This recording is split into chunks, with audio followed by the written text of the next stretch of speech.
Hey students, so we're going to get started with the RLab lecture. In a previous video, I discussed some basic things you could do to get started, such as getting RStudio set up and getting yourself familiar with it, and also R Markdown. If you want, you can follow along on this. So on the course webpage, I have the RLab summer lecture notes, and what I'm looking at right here in this window, I'm not using RStudio. I'm using my preferred program, Vim. This is the same as this. These two things are the same thing. They have the exact same content.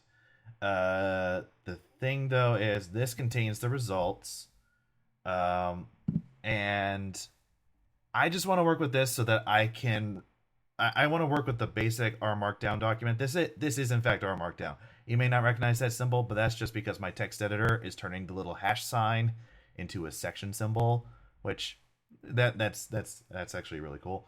You can follow along with this. It's much prettier when you're referencing this lecture. I probably would reference this since things have been rendered and they all look very nice.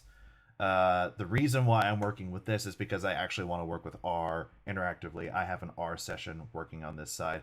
Also, this was not made using R 4.0.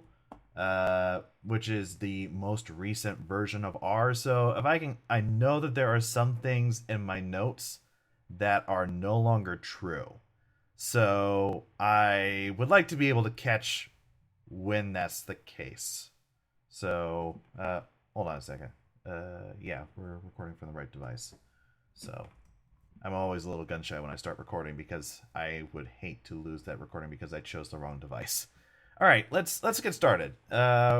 Let's get started with some R basics. And let me preface this by saying I'm assuming that you know nothing about programming. Okay, I'm assuming that you know absolutely nothing about programming. You are a novice programmer. You have never maybe even touched any sort of command line before, and that is fine. Okay, so for starters, this is the R interpreter. R is an interpreted programming language, which means, unlike languages such as Java or C or C++,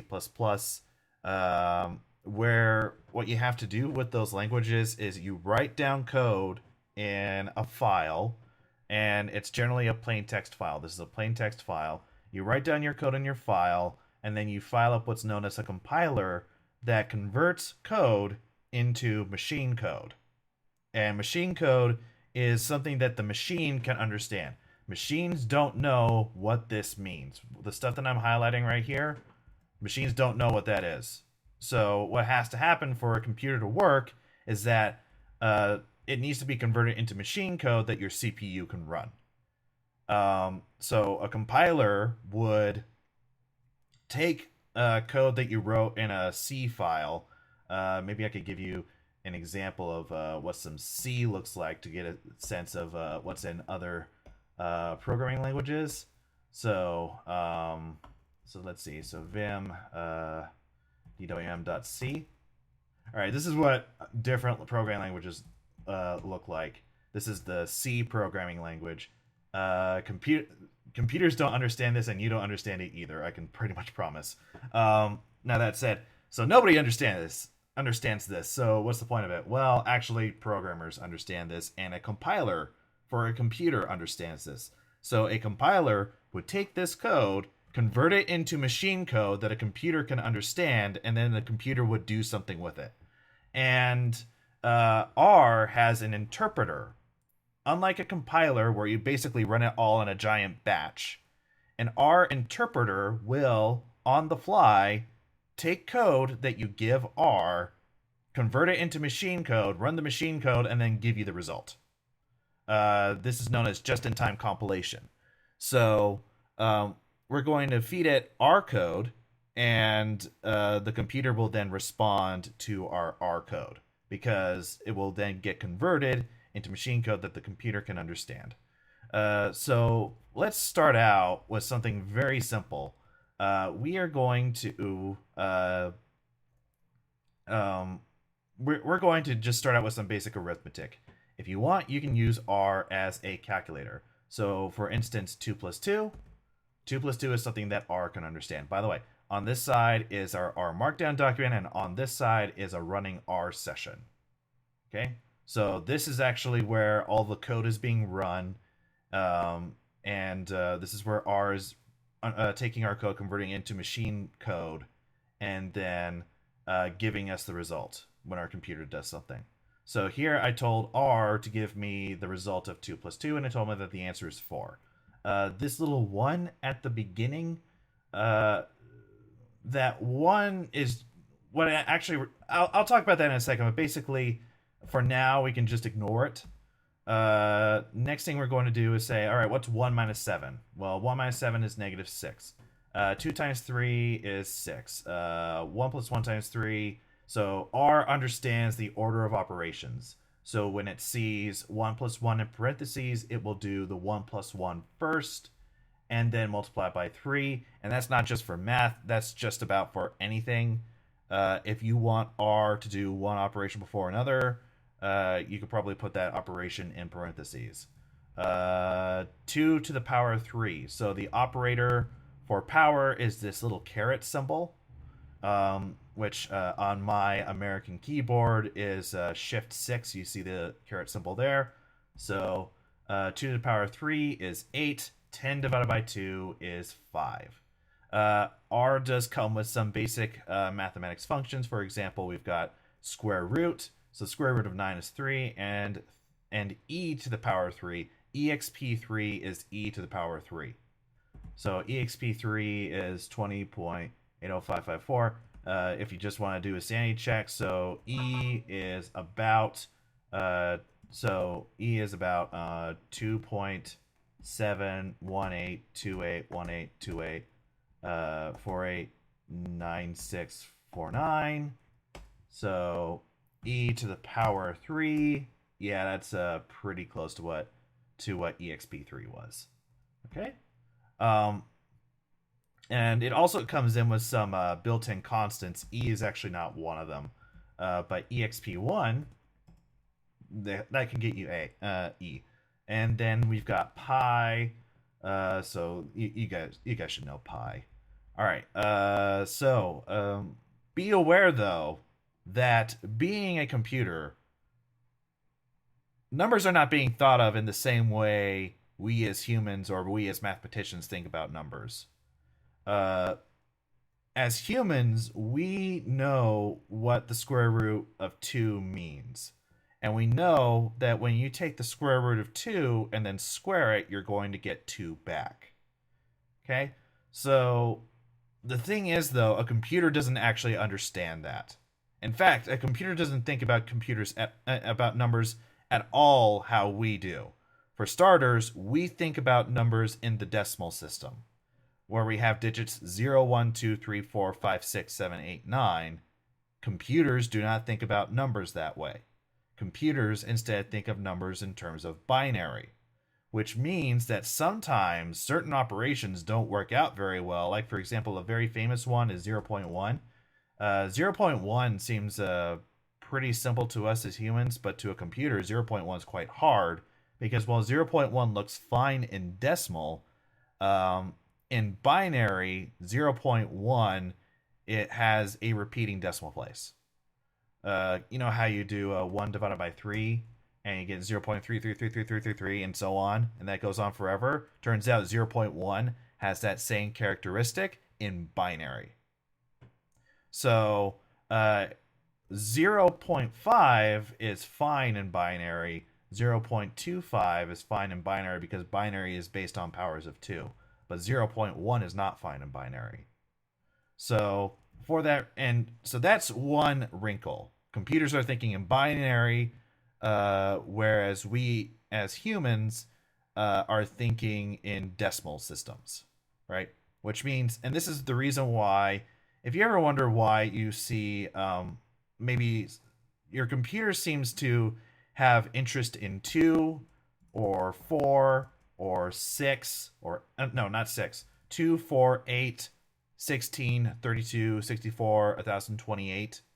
No, 64, 128, 256, 512, 1024. Why is it that those numbers are interesting? Well, the reason why is because those are powers of 2, and powers of 2 are very easily represented in binary. For example, 2 to the power 3, that's 8. And in binary, 8 is represented as 111. Right? That's the binary representation of 8. So 7 is 110. But it's very easy to come up with powers of 2. Like, for example, 8 is not 111. 8 is 100. My apologies. So 1 is 1. 2 is 10. 4 is 100. No. Yeah, 2 is 10. 4 is 100. 8 is 1,000. 16 is 10,000. So those are the binary representations of those numbers, which means that that's how computers are actually viewing those numbers, right? And you can get all the numbers in decimal systems that you can in binary systems. They still cover the same number line, but they look different. And the fact that what I'm about to say next is that computers cannot understand infinite precision. Like, for example, when we do 1 divided by 3, that 3, we as humans know that goes on forever. Computers don't know that. It goes on until basically the computer will run out of storage space for that number, at which point it just cuts it off. So if we were to do 1 divided by 3 times 3, it looks like it said 1. And that also, it might in fact be 1 because R itself knows that 1 divided by 3 times 3 is 1. So R recognizes the cancellation in the mathematics.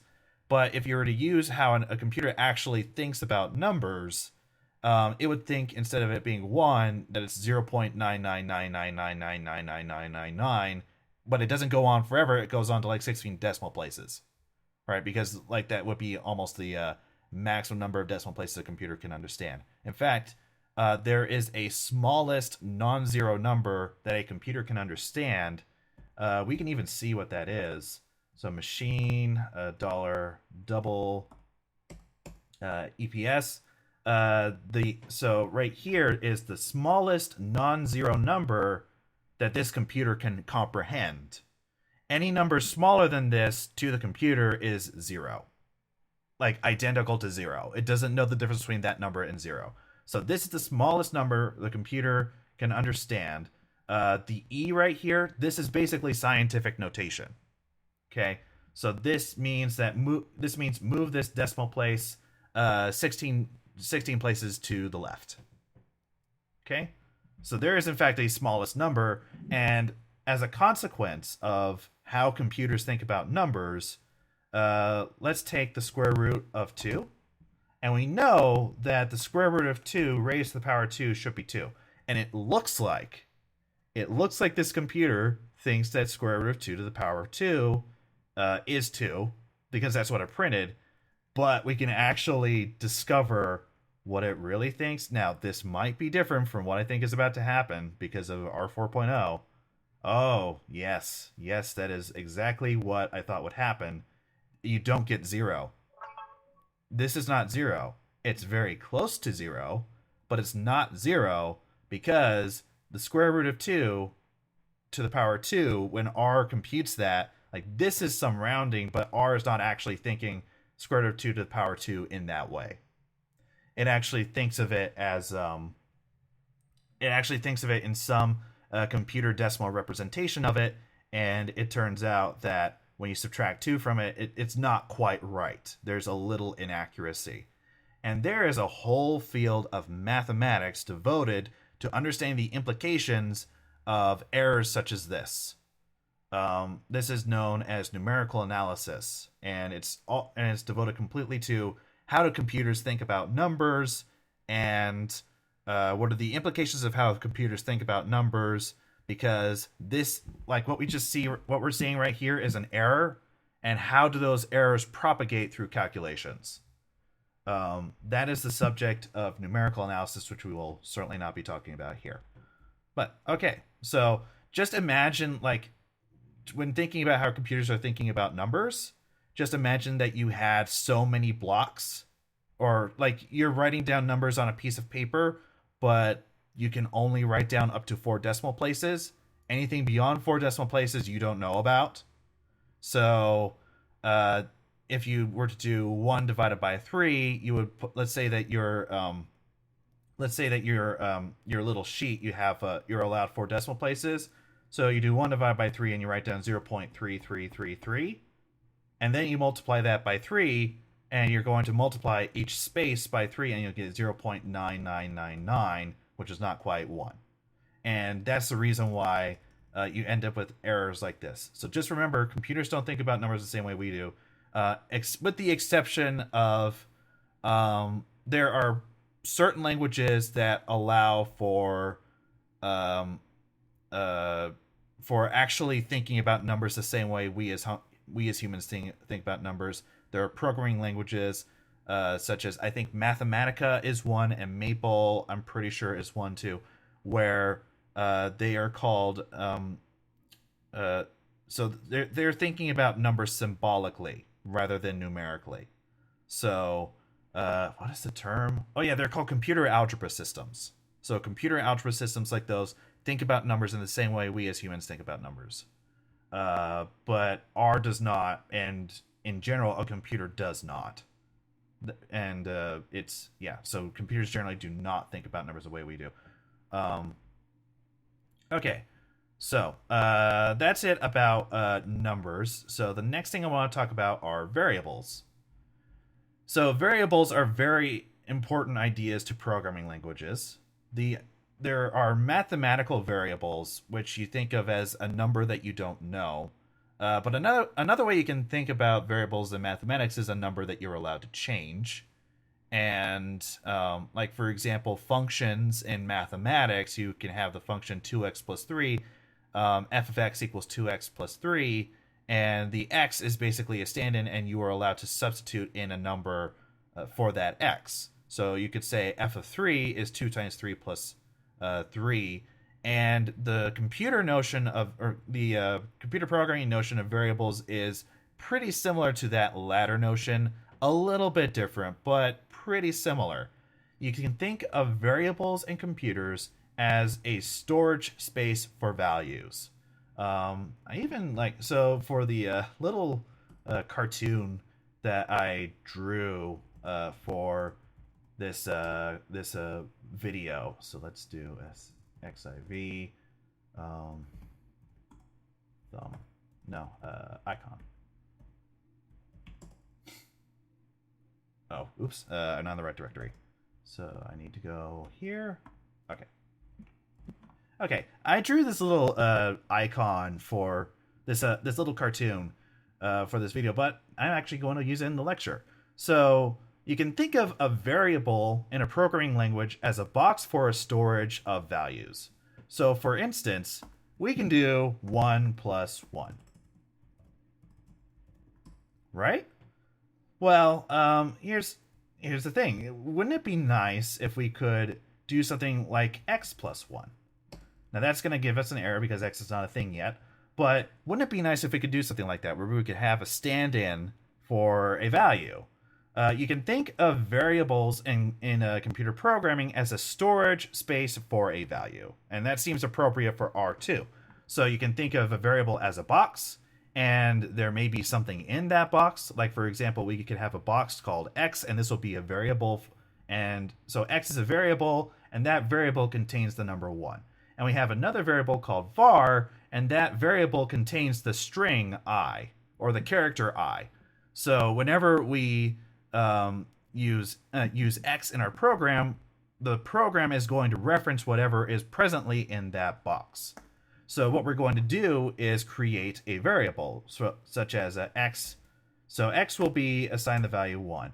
So there is this operator which is this arrow operator. In other programming languages, the operator is often equals, and R does support equals too. So you could do x equals 1.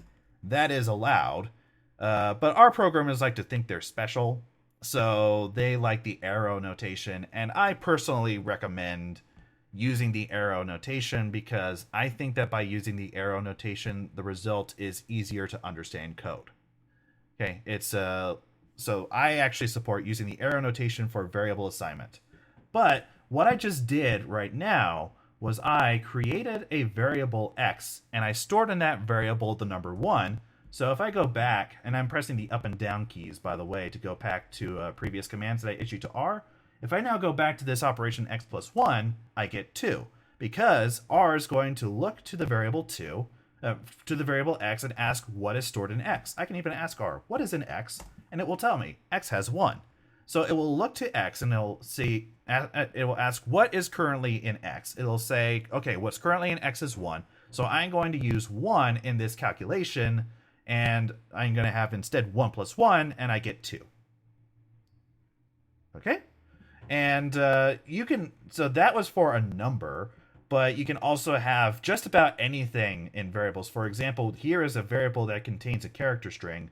So var contains I. So when I ask what's in var, it tells me it's I. So variables in R can be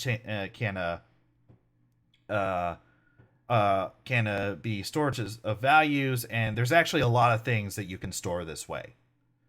In fact, pretty much anything. Pretty much anything in R you can store this way. Even functions. You can store functions this way. R thinks about functions this way. So I can think of something that doesn't get stored this way, and that is in the 3080 stuff, and it's like a long ways off from your day-to-day interaction with R. So for the most part, pretty much anything you want can be stored in a variable. And we can change what is in a variable. Like, for example, by this symbol, I'm suggesting we're going to put the number 2 in the box that currently holds 1. If we do so, whatever was currently in that box will be lost. So if I now say x is 2, and I ask what x is, it's now 2. What that 1 before has now been lost. If I go up to a previous command, x plus 1, it's going to tell me 3 now. Because R asks, what is in this variable? X? Well, that's 2, so I'm going to do 2 plus 1, which is 3. All right, so that's how variables work. Here's some more code. So when creating variables, there's an issue of how do you name variables, and there are some rules for naming variables. You can put alphanumeric characters, so that's alphabetical characters and numbers. You can use those in your variable names.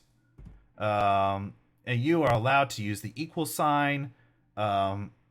I personally do not like using the equal sign for variable creation, and that is a stylistic choice, right? You're allowed to do it. It's not illegal, but it's more an issue of style.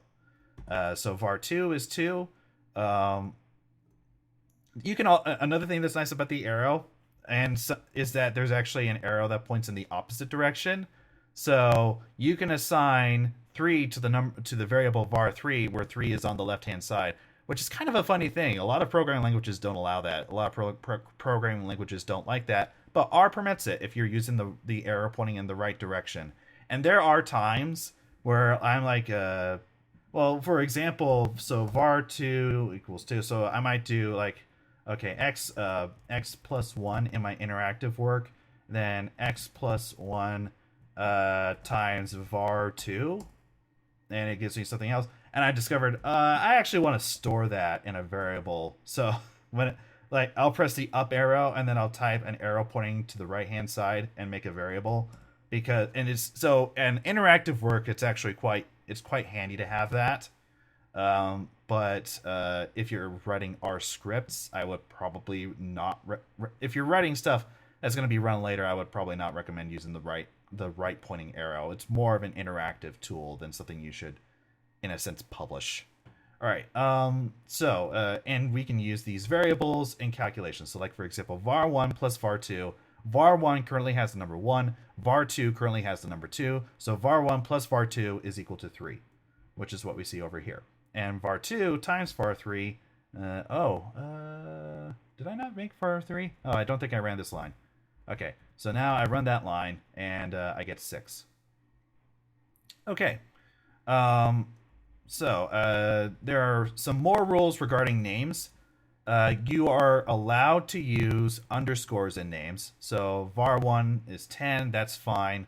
I can use variable underscore number underscore 2, that is allowed. You can use periods in names. I would suggest that you avoid doing this, but sometimes you'll find someone else's old code and they didn't get the memo that they should probably avoid using periods in names.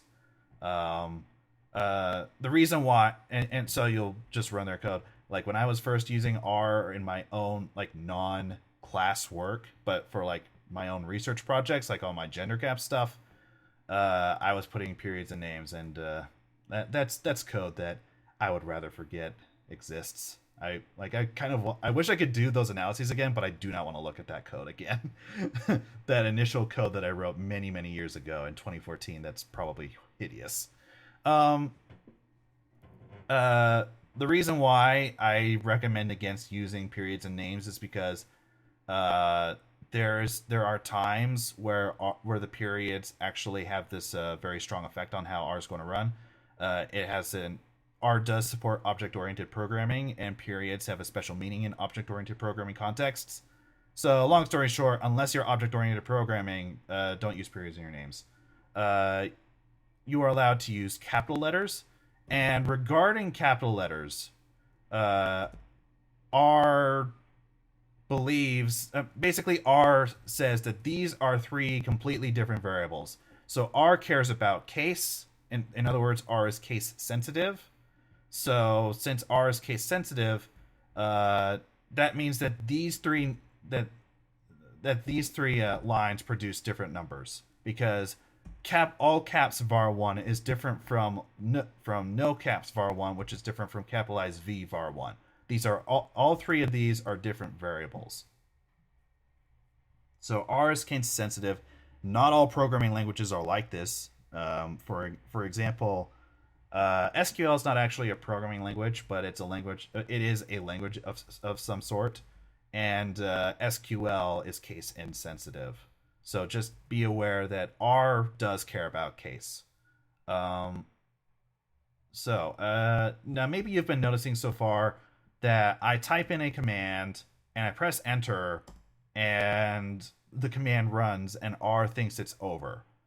This is not always the case. For instance, if I do 5 plus and then I press enter, the command doesn't run. And I can keep pressing enter and the command won't run. And the reason why is because R is smart enough to know that there should be something on the right-hand side of the plus sign. So it's going to wait until it sees the command as being complete. And so I'm going to type a 5 down here, and it says, okay, all that white space in between, I'm just going to completely ignore it. I'm going to ignore all of those blank lines in between those, and I'm going to run this command, and I get 10. Now, you should not take too much advantage of this when you're programming, but what it does mean is that R doesn't care too much about white space. White space, for what it's worth, is the space that you don't see. So you create white space with your space bar. You create white space with your enter key, like I did above. So it's just space that you don't see. And also tabs too. Tabs are white space as well. Programmers get into holy wars over tabs. Anyway, but 10 plus 1 with no spaces is exactly the same as 10 space plus space 1. Those are exactly the same thing because R does not care about the spaces. Let's go back a little bit to this line here in the Markdown document. Notice the semicolons. The semicolons are a way for you to break up commands. If you want to, you could basically say to R right away, like 1 plus 1 semicolon. And the semicolon basically means this command is over. And if I were to do 1 plus and then semicolon, that will be an error because R doesn't really know what to do with that. It's basically saying there should be something on the right-hand side of this plus sign, but I saw a semicolon, which means the command should be over. So I'm unhappy. I'm going to complain. So semicolons can terminate commands. Most of the time, you won't see semicolons in R stuff, but every once in a while, like for example, this line, it's a way for you to put multiple commands on the same line. You should probably avoid putting multiple commands on the same line because it's before stylistic issues again. But you are allowed to do that. Although again, in in interactive work, because here's a tip for you: when you're writing your R stuff and you're doing your R code, you should be using the interpreter. You should use the interpreter a lot and come up with and see what happens when you run certain commands. And when you think that your commands are working the right way, you put them into your R Markdown document. And this is one way for you to figure out how your code works. So you can do all sorts of experimentation in the R interpreter. Lots of experimentation in the R interpreter to figure out how to get the code to work quite the way you want it to. It's tempting when you're using R Markdown to put your code in the document and then run the document. I do not think you should be developing this way. You should do that sometimes to make sure that the logic is working the way you think it does. And you may run into situations where you defined a variable in the interpreter. Like for example, if I were to run this document and I typed in, if I were to compile this document, and I were to put in a new line here, X, that would actually cause an error. Well, maybe I should first just run this. So knitter. Oh, okay. There's this issue that we're now in R 4.0, and I haven't installed all the packages. Although I did think I installed that yesterday. Well, okay. I'm gonna take a second to install that while I go off on a spiel. But anyway, you could have a situation where in your R Markdown document, it's unhappy about something. Oh, there's another package that was supposed to be. Oh boy. Oh, R 4.0. I actually was trying to avoid updating my R system because basically I didn't want to have any issues. But this is using the wrong library. That's why we were having some issues. I'm gonna have to fix that later. All right. Anyway, long story short, if you were to put an X right here and you would try to compile this document in RStudio, you would have a problem because while X exists in this R session, in R Markdown,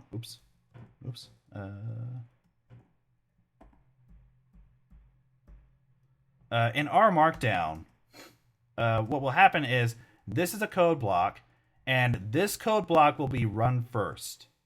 Then this code block will be run.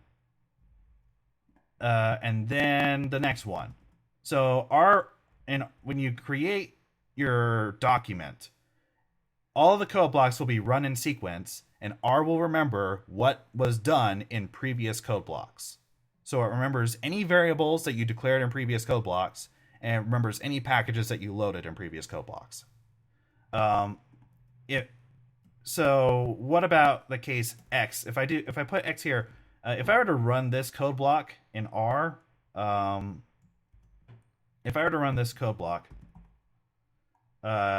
doesn't complain. The thing though is, if I were to compile this code block, because X was never declared previously, there would be an error. So that's something that you need to be aware of. Okay.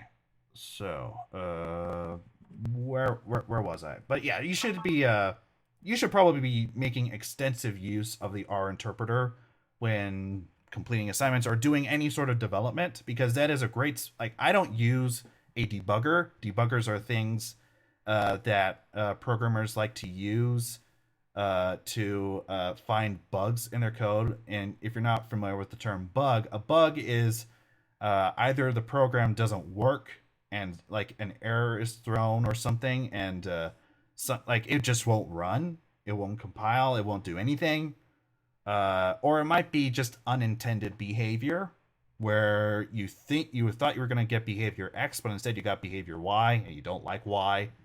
That's what a bug means. And debuggers and other debuggers are these programs that are supposed to help programmers find bugs. And I don't use debuggers because I just run my code line by line in the R interpreter and figure out along the way how my code actually works by doing that. So long story short, make extensive use of the interpreter. The interpreter is your friend. Run your stuff line by line to make sure that it's working the way you think it's going to work. So anyway, there's this concept in programming language called type. If we were to look back at this C file, C is a programming language that cares about type. Like, for example, static int is saying, so the int part is saying that this is an integer, as in like a number 0, 1, 2, 3, 4, 5, 6. There's other types, like there's float, there's double in C, there's a car, and C is also, it's got this whole type system where you have to declare what type of data is being stored in a variable. Or to go back to this little cartoon, X would be allowed to store only numbers. You could not possibly put a character like I into the X box, because the X box is designed to hold only numbers, and therefore a character like the letter I is disallowed. R is not a typed system. So R does not have a concept of variable types. So that means that this variable X currently holds a number, but I could also say X is caret. And then I look at X and it says caret. So variables are not considered typed. They can change. The type of data that's stored in there is allowed to change. Now that said, R still does have a notion of type. For example, there are numerics, there are integers, there are characters, there are booleans, there are vectors, functions, and data frames. R does have a notion of things having certain types. It's just that R doesn't actually force the variables to hold one type of variable, one type of information. So variables can change their type, and there are these functions called, there are functions that can help you with type checking. So for example, is.numeric can check whether something is a numeric variable or not. So like, for example, is.numeric, 2 is numeric. So what you end up with is what's known as a Boolean. In this case, it looks like a string, but it's not a string. It's actually a special type of value in R that means true, that R understands as being equivalent to a true statement. R also has false. So false is understood as R as like a false statement. So like, for example, 1 plus 1 equals 2. That comes out as true, but 1 plus 1 equals 3 comes out as false. So those are Booleans, where these variables or these value, a Boolean can be either true or false, basically. Whereas a numeric type of thing can be like 124 or 3.141 by 9 or so on. Characters can be a whole range of stuff too. But there are these functions like a is.numeric that can be used to determine or used to help determine what type of information is stored in a variable. So is.numeric 2 isn't particularly interesting, but is.numeric x, that is interesting, because it tells us that x is not the information stored in x is not numeric.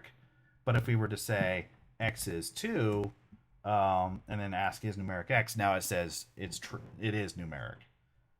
So R does have a notion of stuff having different types. It just doesn't require that a storage space be of a constant type. So numvar is a numeric variable, carvar is a character is character data. Boulevard is Boolean. We have a vector. We're going to talk about vectors a bit more, but that's a special type of data structure in R.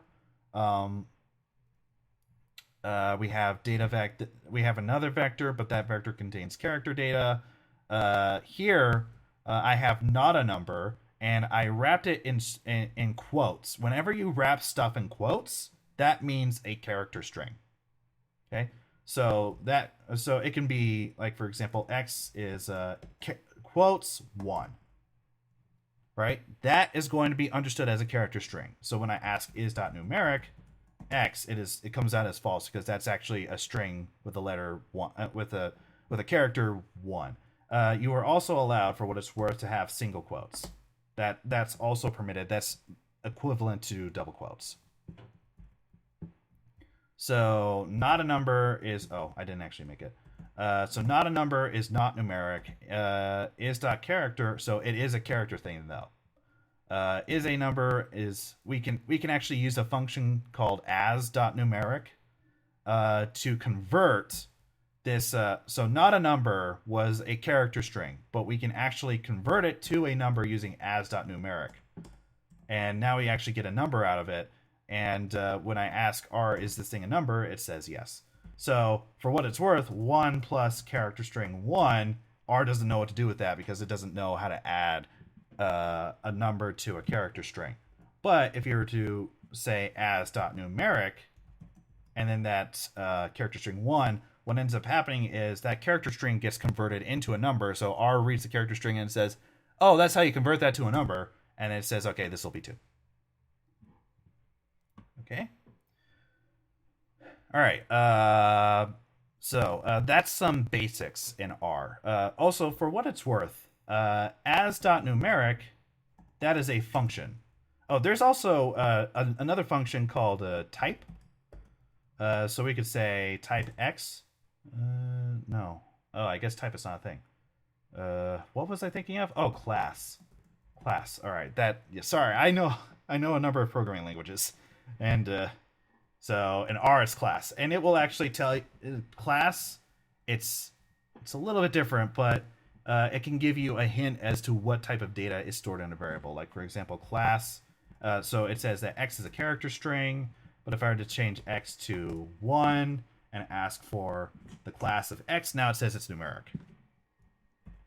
Okay. There's also another type of variable called integers. Integers are technically different from numerics. It's easy to kind of go between them, but they are technically different. So if I were to put an integer value, and then I append it with capital L, it actually is understood as being an integer, which is slightly different from just barely different from numerics in general. So when I ask R what is x, it actually says it's an integer, and it's just a little bit different. It's actually very rare for me personally to create integers like this. Maybe I should be doing that more often, but it is technically different from a numeric. So I ask is.numeric x, it does say true. If I were to ask is.integer x, it says true, but is.integer 1 is false, because unless you put the L at the end, it doesn't actually count as an integer. All right. So, and also, just for what it's worth, 12.3L is illegal because that cannot be converted into an integer.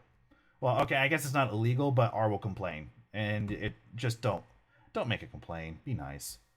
All right. Continuing on, some more stuff that's kind of essential for your survival in R. I believe that R is going to be a programming language around for a long time, and the reason why is because of R's packages. So CRAN is the Comprehensive R Archive Network. So this is CRAN, and CRAN, you probably downloaded R from here, but in addition to having R, it also has a bunch of R packages. Many packages. Like when I wrote these lecture notes, which was I think in 2016, I was saying there was over 7,000 packages on CRAN. I don't think that number is accurate at all anymore. It's probably now probably on the order of tens of thousands. And I even have some packages on CRAN myself. And packages are basically where other people wrote R code and they have provided it in an interface that's easy to distribute. So they created a package and they upload that package somewhere. CRAN is one place, but to get packages on CRAN, CRAN actually does curate their packages a little bit. They don't necessarily guarantee that the package does what it says it does. Like, for example, this package says it computes the sample mean of a data set. They won't check that fact. They'll just assume that the author's correct, but they'll check that the code is correct and that it doesn't produce errors or any other pathological behavior. So it's actually a curative space. There's also GitHub. GitHub is this space where developers post their code for stuff, and stuff on GitHub is not curated. Just about anything could be put on a GitHub and no one will check it. So you cannot necessarily guarantee the programming quality of the stuff on GitHub, or even that it isn't a virus. I don't think people have uploaded malicious software for R packages on GitHub, but on the other hand, I haven't looked, and it seems naive to believe that there are not malicious packages there. But CRAN at least has a lot of packages that people have written to do analyses. There is actually a package that comes with the textbook that's recommended with this class called the Using R package. We can install that package. It might turn out to be an adventure right now just because of this R 4.0 business. Yeah, it didn't work because I had to reinstall a bunch of packages. So in this case, though, the syntax for installing packages from CRAN, stuff that exists currently on CRAN, is install.packages. And what will happen is R will download the package from CRAN and install it on your computer, probably in a local repository, a local space where it exists. And that's a way for you to get packages. And then if you want to load in a package, you can do so using the library command. So let's see. So here it's complaining about mass. I wonder what would happen if I tried to install mass.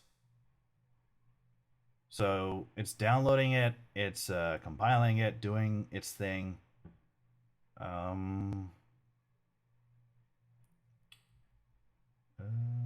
Is it gonna work? Looks like it is. Looks like it's okay. So it's successfully installed the package mass. All right, let's try using R again. I'm pretty sure it's still going to fail because often packages come with dependencies. So a package doesn't just depend on itself. It's not like this self-standing thing. Yeah, this is what is it unhappy about this time? There's another package, hist data, that could not be loaded because it needs to be installed for R 4.0. Which again is probably not going to be a problem for you guys because you're probably using a fresh R installation, but as someone who's been using R for years, this is a problem for me.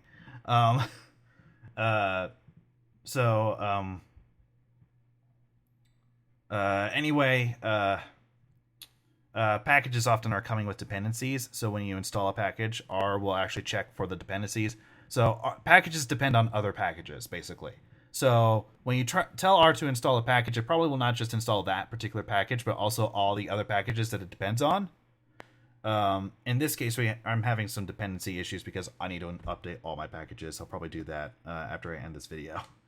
But yeah, so that's the thing. And ideally, we would then be able to do library using R. Unfortunately, though, using R is not installed. But let's just try something else. Mass.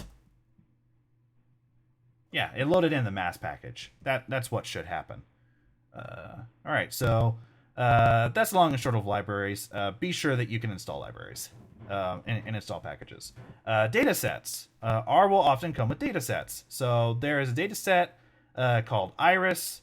Here is the first few rows of that dataset. We can even, in fact, see more about that dataset by using the str, the stir function, and it will tell me this is a data frame. It has 150 observations. There are 5 variables, and it even gives me a description of what's in those.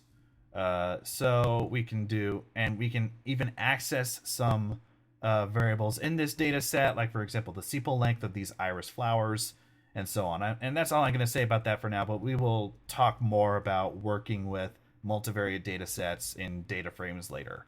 But yeah, there's often data sets that come with it. If you want to get a sense of what's in a data set, I would try using the head function.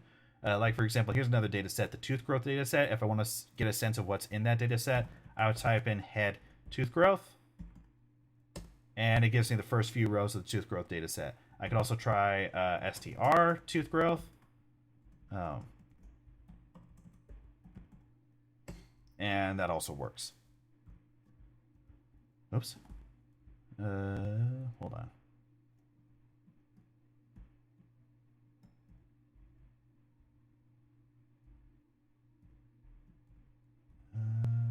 Sorry, I accidentally pressed a key that I didn't want to press. I have to double check to make sure that I didn't run something by accident. Okay, anyway. Alright, so comments. So you may be noticing in these R code blocks, there are these sections that start with this hash symbol or a hash sign.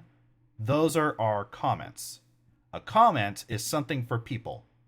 R, when it sees that there's a comment, ignores it immediately. So you can put anything you want in a comment. So this is a comment. Comments are a way for you to document your code. They're a way for you to let other people who are reading your code know how your code works. So like, for example, I could do 1 + 1 and then type a hash, and everything after that hash will be ignored by R. So this is basic arithmetic. All right, so that would, if I didn't have that, there would be all sorts of complaints. R would be really unhappy.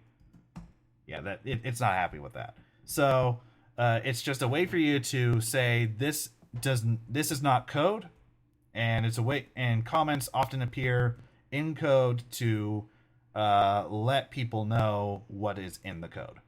So here I have a comment that is describing how this function, this command right here is creating a histogram, and I have a comment that describes how that is working.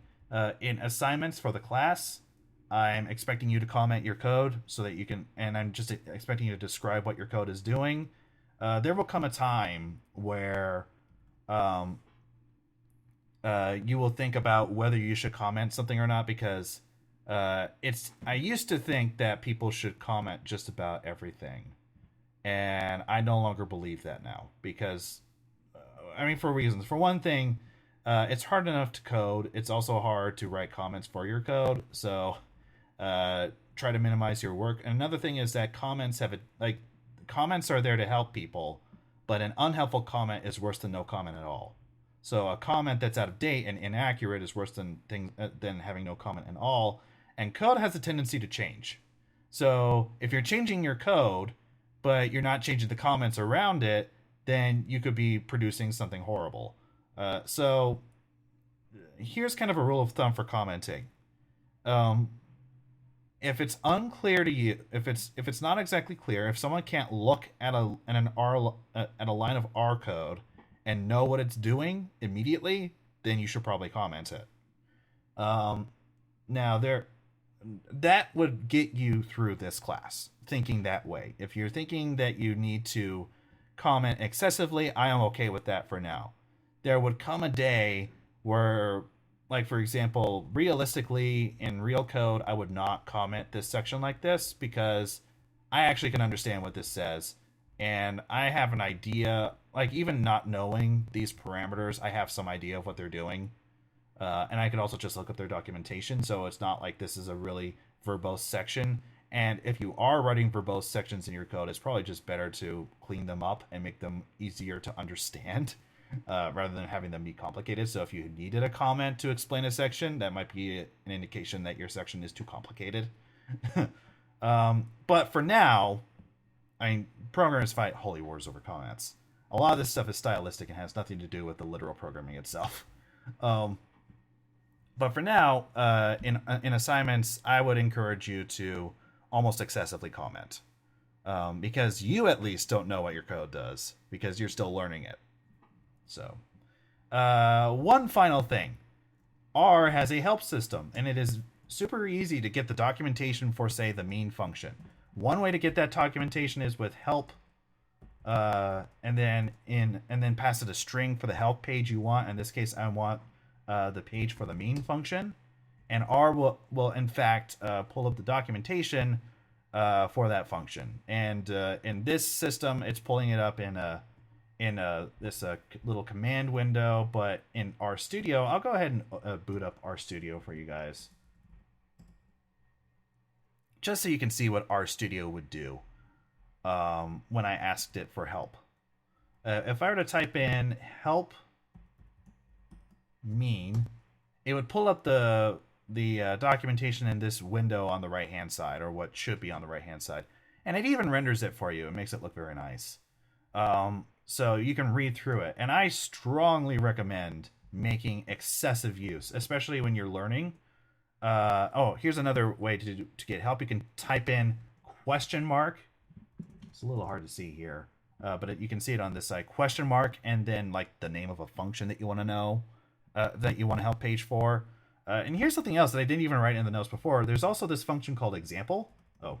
A lot of these functions come with examples. So you can type in example mean, and R will run some code for you to show you how to use that function. And it's real R code with real results. So that's another way for you to learn. So what I was about to say is, I recommend making heavy use of the documentation. Often, if you want to know why the code works the way it does, maybe you should check the documentation. If you want to know why you're passing this parameter or this parameter, you want to know what certain parameters does, it's in the documentation. So please, pretty please, see if the documentation will answer your question first before you ask me for help. Not because I don't want to talk to you, but because I want you to get used to using the documentation system to learn how stuff works. Because in the real world, you're going to open up a package for some exotic statistical method that you need to use, and I'm not going to be there, and and even if I was there, I wouldn't know how it works, and I would just type in question mark and the function that I'm curious about to learn about it. Okay? Or let's see. I wonder what would happen if I were to type in package vignettes. No. Browse vignette. Yes. All right. I wonder what happens if I type in browse vignettes. I wonder if it will work for mass. There are no vignettes for mass. What packages do I have that have vignettes? I don't really know. But there's this thing. There are these things for packages called vignettes, and they often come with the package. You can't really see them here, but let's go. I wonder if we have I think I have a package called data.table installed. Aha! That worked. Okay, so there are these things for our packages called vignettes. And I just typed in browse vignettes and then a package name, and it opened up in my browser this list of vignettes. Vignettes are long form documentation. You can browse the vignettes, and they are like, it's as if the person wrote a paper or a book chapter on their package, and they will explain how that package works, and they'll often provide a lot of code in it too. Like, for example, this is for the data table package, and it gives me not just like this very readable document for the package, but it's also providing me example code too. So this is a great way for you to learn. Like at some point, we're going to be using a package called DPLYR. DPLYR has vignettes. Here's another place, by the way, to look up vignettes. So DPLYR.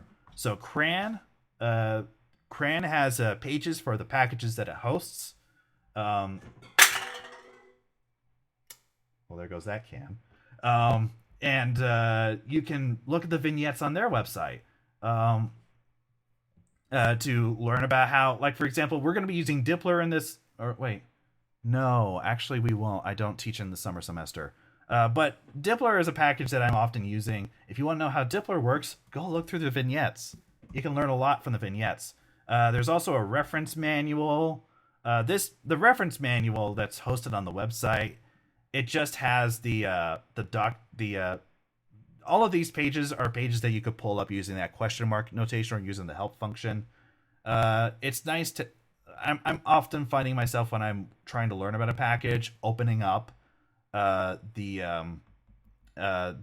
manual for the package and looking through the list of functions that it has. And let's see, what's one function that I could care about? How does select work? So I could click on this and I could see how select works. And I could read about the select function. Okay. I just thought I'd mention this because learning how to figure stuff out on your own is an extremely useful skill, especially R. Like people, if people ask me how I'm so good at R, the reason why is because I use it, and when I get stuck, I go try reading through the documentation to try to figure out how stuff works, and I go read vignettes to see how the package authors think I should be using their package, and the package authors are often really authoritative sources on their packages, so the vignettes are often good to read.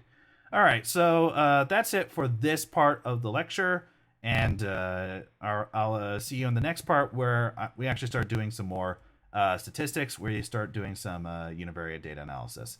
Although I'm probably going to take a second to stop this madness with the packages and update my system.